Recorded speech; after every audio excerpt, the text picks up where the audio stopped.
ప్రభునందు మిక్కిలి ప్రియులారా, మన ప్రభును రక్షకుడైన యేసయ్య నామమున మీ అందరికీ ఈ ఉదయకాల శుభాలు తెలియజేస్తూ ఉన్నాను. ఈ ఉదయకాలమున నాతో కలిసి ఏకీభవించి ఈ ధ్యానమును చూస్తున్న మీ అందరికీ నా ప్రత్యేక వందనాలు తెలియజేస్తూ ఉన్నాను. ఒకసారి బైబిల్ ధ్యానం చేసుకుందాం. గలతీ పత్రిక 5వ అధ్యాయము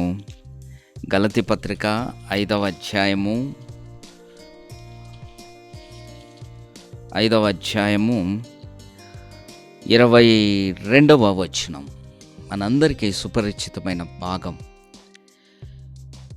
ఆత్మఫలమేమనగా ప్రేమ, సంతోషము, సమాధానము, దీర్ఘశాంతము, దయాళత్వము, మంచితనము, విశ్వాసము, సాత్వికము, ఆశ నిగ్రహం.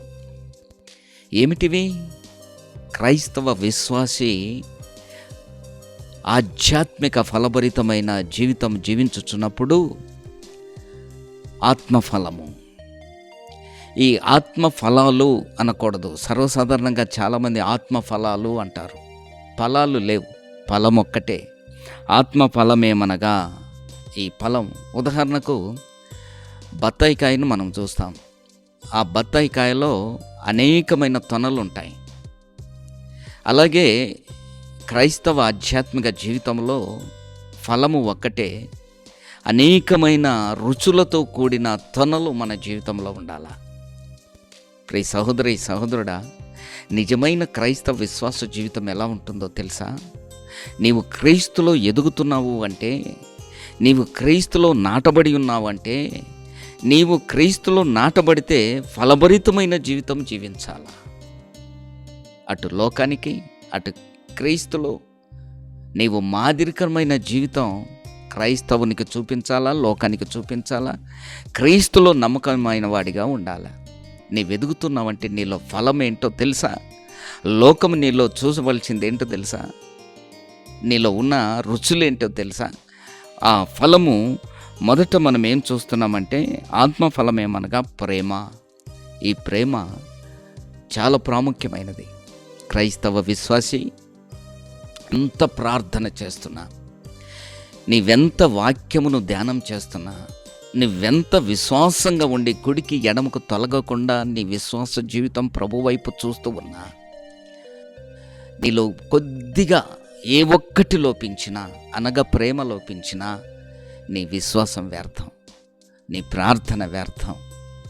ప్రియ సహోదరుడా, నీవు నీ కుటుంబాన్ని ప్రేమించలేకపోతే, నీవు నీ భార్యను ప్రేమించలేకపోతే, నీవు నీ భర్తను ప్రేమించలేకపోతే, నీవు నీ పిల్లలను ప్రేమించలేకపోతే, నీవు నీ కోడల్ని ప్రేమించలేకపోతే, నీవు నీ అత్తను ప్రేమించలేకపోతే, నీవు నీ తల్లిని ప్రేమించలేకపోతే, అవన్నీ పక్కన పెట్టు.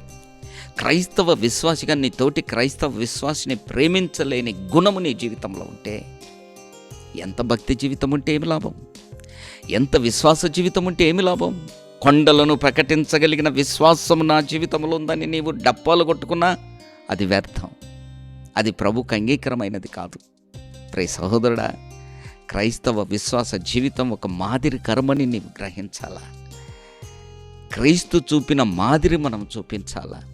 అందుకే పౌలు అంటాడు కదా, పరిశుద్ధుడైన పౌలు, క్రీస్తు యేసున కలిగిన ఈ మనసు మీరు కలిగి ఉండుడి అన్నాడు.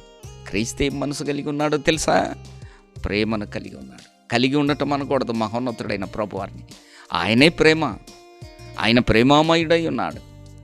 ఆ ప్రేమ ఎట్టిదంటే, ఆయన నీ కొరకు పరము నుండి భూమికి దిగివచ్చిన ప్రేమ, అయోగ్యులమైన మనల్ని ప్రేమించిన ప్రేమ, మన తప్పిదాలన్నీ కప్పిన ప్రేమ, మన తప్పిదాలన్నీ తన శిలువ రక్తం ద్వారా కడిగిన ప్రేమ.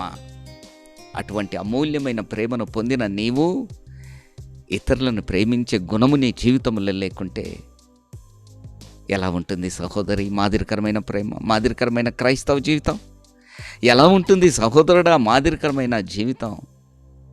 ఈ ఉదయకాల సమయంలో ద్వేషింపక మనం దేవుని ప్రేమను బట్టి ఇతరులను ప్రేమిద్దాం.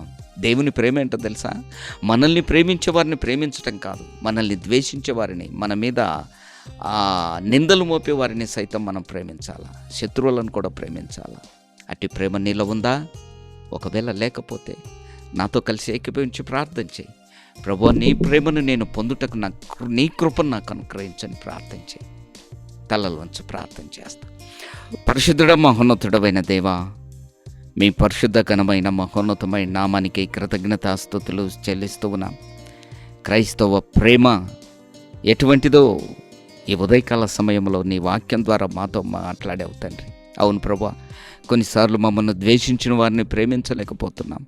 కొన్నిసార్లు మమ్మల్ని నిందించిన వారిని ప్రేమించలేకపోతున్నాం.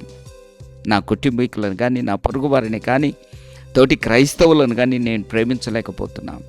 అయ్యా, నీ ప్రేమ మా మీద ఉన్నది కనుకనే నీవు మమ్మల్ని క్షమించావు. అట్టి ప్రేమ ఇతరులకు చూపే కృపను మాకు అనుగ్రహించుమని నజరేయుడైన యేసయ్య నామమున అడుగుచున్నాము తండ్రి. ఆమెన్, ఆమెన్. God bless you. ప్రభు నిన్ను దీవించును గాక. ఆమెన్.